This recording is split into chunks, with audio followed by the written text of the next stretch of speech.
Mais uma vez estamos aqui. De novo, a paz do Senhor para todos. Vamos à parte número 3 da lição 13, Batalha Espiritual e as Armas do Crente. A parte 2 foi bastante alongada, mas era necessário porque tínhamos que explicar todos os detalhes dos quais nós falamos. Então, prosseguimos com a parte número 3. Nós estudamos agora as armas espirituais indispensáveis ao crente, e dentre elas nós temos a armadura completa de Deus, ou seja, a imagem é do contexto militar romano. O termo toda a armadura significa a armadura completa de um soldado fortemente armado. A orientação, irmãos, não é usar as próprias armas, mas usar todo o equipamento dado de Deus para resistir bravamente e marchar contra essas potestades malignas. Nós temos aqui uma figura onde podemos ver um soldado completo, totalmente equipado. Ele tem aqui o capacete da salvação, ele tem um colete aqui da justiça, ele tem um cinturão da verdade, um escudo da fé, a espada do Espírito, os pés calçados com o evangelho da paz. E aqui na outra figura nós vemos aqui uma relação. A gente vai repetir isso aqui logo à frente. Nós vemos o cinto relacionado com a verdade, a couraça com a justiça, as botas com o evangelho da paz, o escudo com a fé, o capacete com a salvação e a espada com a palavra de Deus. Então, dentre essas armas espirituais indispensáveis ao crente, nós vemos as armas de defesa, né? Temos aqui as listas dessas armas espirituais. A primeira é cingir os lombos com a verdade. Essa verdade, então, ela é simbolizada por um cinto que era colocado no soldado, porque ele usava vestes que eram largas e folgadas. E se ele fosse para uma batalha com aquele tipo de veste, ele ia tropeçar e não ia conseguir ter a mobilidade adequada para a guerra. Então esse cinto ele aparava todas as pontas soltas e dava mobilidade para o soldado durante o combate. Então, nesse sentido, ele se faz referência à verdade da doutrina de Cristo e à integridade do soldado. Em 2 Coríntios 13:8 está escrito: porque nada podemos contra a verdade, senão pela verdade. A próxima arma espiritual é a couraça da justiça. Então era uma malha impenetrável, nós vemos aqui na figura. Ela era feita de couro. Eles colocavam uma espécie de óleo nela também, que quando numa guerra atiravam dardos com fogo, ele era instantaneamente apagado. Então era uma forma de proteção do soldado na guerra. Então ela se refere à justiça de Cristo, à retidão do soldado no campo de batalha. Em Romanos 5:1 diz: tendo sido, pois, justificados pela fé, temos paz com Deus por nosso Senhor Jesus Cristo.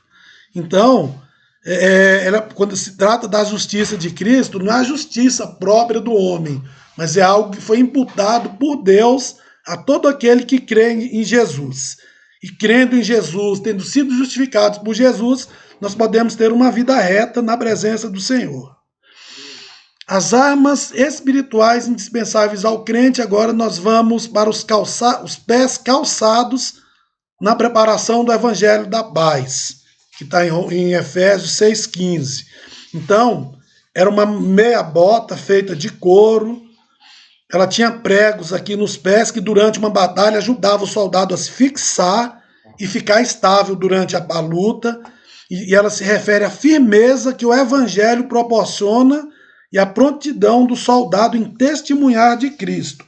Romanos 1:16 ele diz: não me envergonho do evangelho de Cristo, pois é o poder de Deus para a salvação de todo aquele que crê, primeiro do judeu e também do grego.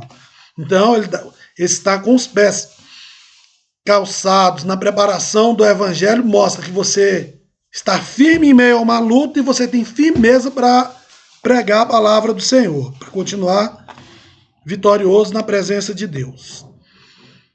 A próxima arma é o escudo da fé.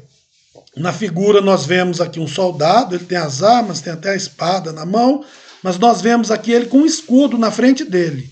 Esse escudo ele era feito de madeira, couro, protegia o corpo inteiro de dados incendiários. Nós vemos aqui na figura o escudo e algumas flechas, né, acesas vindas em direção ao soldado. Então, ele protegia. Então, ele se refere a uma fé inabalável em Deus e em sua palavra e protege o crente de diversas tentações que buscam levar ao cristão a uma vida de pecado. Então, em Cristo, nós temos essa arma de defesa. A próxima arma é o capacete da salvação. Então tem aqui a figura de um capacete de um soldado romano. Esse capacete era pesado, resistente, fabricado em bronze ou ferro e servia para proteger a cabeça. Isso lembra de proteger a mente. E faz também com que o crente sempre tenha a certeza da salvação. Eu já encontrei diversas pessoas em que pese o fato de terem dito que criam em Jesus, tinham dúvidas quanto à salvação.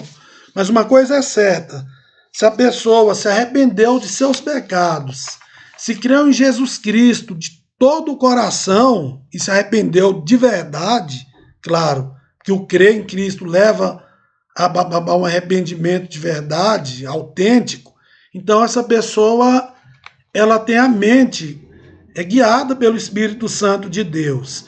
1 Tessalonicenses 5, 8 e 9 diz: mas nós que somos do dia, sejamos sóbrios, vestindo-nos da couraça da fé, de amor, tendo por capacete a esperança da salvação, porque Deus não nos destinou para a ira, mas para a aquisição da salvação por meio do nosso Senhor Jesus Cristo. Irmãos, todos nós que cremos em Jesus, nós temos a segurança, essa certeza da salvação. Em toda a Bíblia nós vemos isso. Se alguém pecar, nós temos um advogado nos céus que é Jesus. Porque eu encontro também colegas, queridos irmãos, às vezes de uma forma inocente, que às vezes ela pensa, agora eu estou salvo, agora eu estou perdido, agora eu estou salvo, agora eu estou perdido. Até a gente vê uma imagem, a pessoa cometeu um erro agora ela imagina Jesus riscando o nome dela no livro da vida. Aí ela se arrepende, aí Jesus escreve de novo. Aí ela pega, Jesus risca. Aí ela se arrepende, Jesus escreve de novo. Irmãos, esse é um pensamento místico. Nós cremos em Cristo, nossos nomes já estão no livro da vida. Nós temos uma jornada com o Senhor aqui, nós cremos no Senhor. Se porventura pecarmos, a Bíblia não diz para ninguém pecar, muito pelo contrário, nós temos que fugir da aparência do mal. Mas se pecarmos, automaticamente o Espírito Santo ele vai nos levar a um sentimento de tristeza e de um desejo a uma volta imediata à presença do Senhor. Então, nós pedimos perdão ao Senhor e nossos pecados são perdoados. Então, nós constantemente, em todos os momentos, precisamos manter essa certeza.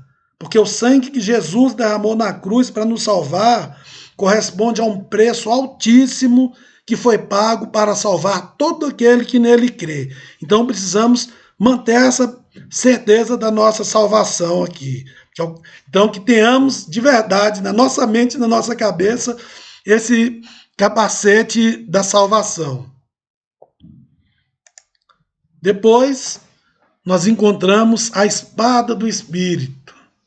Ela vem do grego macaíra, que significa espada curta, significa que existe também um combate pessoal, que é diário, que acontece corpo a corpo.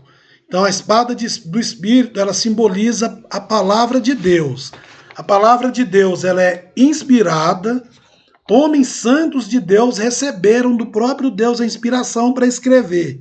E 2 Timóteo 3,16 diz: toda a escritura é divinamente inspirada e proveitosa para ensinar, para redaguir, para corrigir e para instruir em justiça. E em Hebreus 4,12 diz: a palavra de Deus é viva e eficaz, mais penetrante do que espada alguma de 2 gumes, e penetra até a divisão da alma e do espírito, e das juntas e das medulas, e é apta para discernir os pensamentos e intenções do coração. Então, o desfecho desse tópico da lição é justamente com a palavra de Deus. Aqui no último item, é dito que ela é usada para resistir às ciladas do maligno. Nós temos a citação de Mateus 4, de 1 a 10, quando Jesus foi levado ao deserto pelo Espírito Santo para ser tentado pelo diabo. E Jesus venceu com a palavra. O maligno tentou a Jesus, mas Jesus foi citando a palavra, foi referenciando a palavra. Ele foi dizendo, está escrito, está escrito, está escrito. Nós podemos fazer, porque essa parte aqui, esse texto, ele dá uma outra pregação. Mas se os irmãos fizerem a leitura de Mateus 4, de 1 a 10, vão observar que Jesus venceu mediante a palavra de Deus. Então, é necessário que todos nós guardemos essa palavra do Senhor em nossos corações para vencermos essas ciladas do maligno.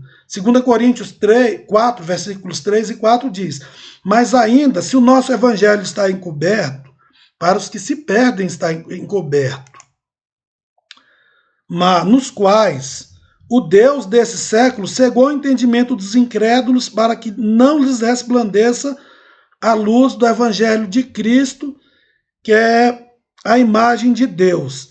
Então, mas em Cristo Jesus temos poder para vencer isso, para vencer todo sofisma, tudo que se levanta contra o evangelho. Então é necessário enchermos os nossos corações com a palavra de Deus. Então a síntese desse tópico de número 3 é que as armas estão ao nosso dispor, são indispensáveis para resistirmos aos ataques das trevas e permanecermos inabaláveis. Então eu vou corrigir aqui que eu escrevi errado. Inabaláveis. Opa, ainda vou escrever errado de novo. Inabaláveis. Pronto. Então, nós vimos aqui essa arma, nós vimos a síntese do tópico 3, então nós vimos ao tópico a síntese da lição. Todos nós que cremos em Jesus, nós podemos nos revestir com uma armadura que vem de Deus. Nessa armadura nós vemos aqui o soldado com todos os itens da armadura. E vou repetir de novo a outra figura, onde nós temos aqui o cinto, que nos lembra a verdade, a couraça, que remete para a justiça, botas, que aponta para o evangelho da paz, escudo relacionado à fé e o capacete relacionado à certeza da salvação. Então, que cada um de nós busquemos no Senhor fazer uso dessas armas, e tudo começa com a busca da palavra de Deus, guardar a palavra do Senhor em nossos corações, colocando ela em prática no dia a dia e crendo que Deus cuida de cada um de nós. Então, a conclusão é que a vitória da Igreja de Cristo contra as forças do mal é garantida pelo poder de Deus. É Deus quem garante. Os ardis do maligno não podem ser subestimados. Quando se fala de batalha espiritual, não é para sair brincando com as coisas do maligno. Na realidade, não é para brincar, mas também não é para ficar amedrontado, porque nós temos um Deus que é infinitamente maior e que tem o controle de tudo. E temos Jesus que venceu na cruz do Calvário, ele já despojou, envergonhou publicamente todos os principados e potestades. E, por fim, a Escritura convoca o salvo a combater e a vencer as potestades do ar, revestido com a armadura de Deus. Então, que em Cristo possamos buscar toda essa armadura, possamos ser cheios da presença do Espírito Santo, pois é sendo cheios do Espírito Santo que temos poder, que temos graça da parte de Deus para lermos as Escrituras, para entendermos as Escrituras, para pregarmos o Evangelho, para que diante das circunstâncias nós estejamos como um soldado firmes, bem armado e capaz de batalhar e de vencer fazendo uso da espada do Espírito e de todas as demais armas que nós citamos. Então, encerro aqui. Desejo que Deus abençoe a cada um dos irmãos e até a próxima.